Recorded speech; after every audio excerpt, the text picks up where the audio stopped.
Mon rendez-vous suivant était fixé avec un autre artiste local qui aime faire des choses bizarres dans l'espace public. Oh! Et quand je dis bizarre, je ne parle pas de deux adultes sur un manège, hein.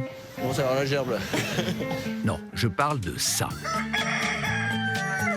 D'une voiture de poulet à une cabine téléphonique motorisée, Benedetto Bufalino a inventé son propre style surréaliste de street art. Je ne réfléchis pas forcément à créer une œuvre d'art. Ce qui m'intéresse, c'est de court-circuiter la vie. À la manière d'un DJ, en fait, qui prendrait des éléments qui sont déjà présents pour en refaire quelque chose. Comme par exemple, quand on retourne des voitures parce qu'il y a une manifestation, j'aime bien dire, finalement, la manifestation, elle peut se terminer par un ping-pong. Donc ça, à l'origine, c'est une voiture. C'est ça. C'est une Fiat Panda. Elle est étirée pour devenir une limousine. Ah! Et c'est devenu une table de ping-pong. Et ça? Et ça, c'est une roue.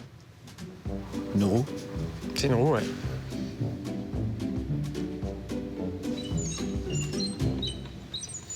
C'est une roue.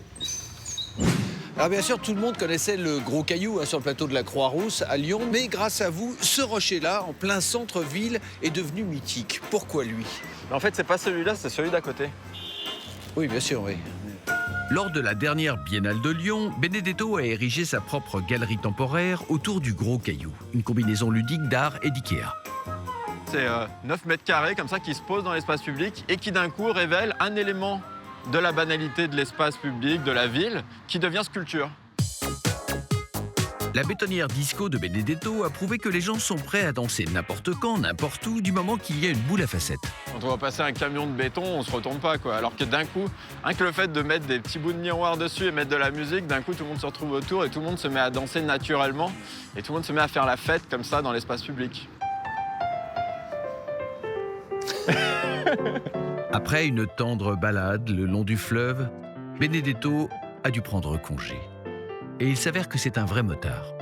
Ça permet d'avoir une moto quand on n'a pas son permis et puis de séduire les filles. C'est ça. Bon, allez, Ouais. salut Antoine. Attends, je vais te pousser.